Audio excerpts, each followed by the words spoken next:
Well, felons' voting rights took center stage in Florida politics this week. Indeed, they were at the very center of all the discussion going on this week. A federal judge granted the governor's request at the last minute, delaying a lower court ruling that would have forced the state to come up with a new system for reinstating those voting rights. News Channel 8's Evan Donovan explains how this decision will impact the November elections. The appeals court ruling gives the governor and 3 elected cabinet members more time to come up with a new system, but voters might get to decide the issue first.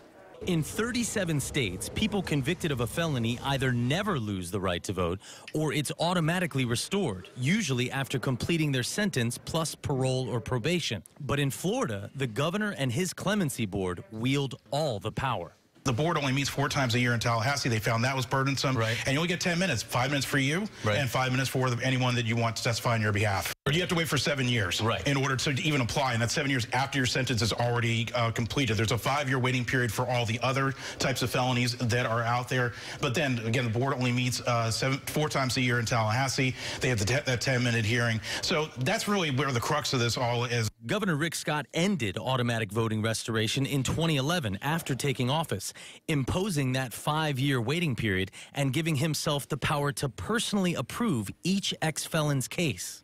The result has been a drastic decline in voting restoration.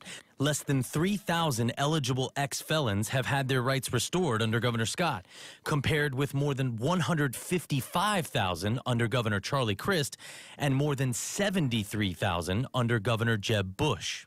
Thursday's last-minute court ruling leaves that current system in place for now as the appeal moves through the courts.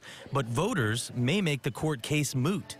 Amendment 4 will be on Florida's ballots in November, letting voters decide whether to go back to restoring voting rights automatically after an ex-felon completes all terms of their sentence. It would not apply to those convicted of murder or sexual offenses. Florida leads the nation with 1.6 million disenfranchised voters. That's 1/4 of the amount in the whole country. To pass Amendment 4, voters would need 60% or more in November. In the Tampa News Center, Evan Donovan, News Channel 8.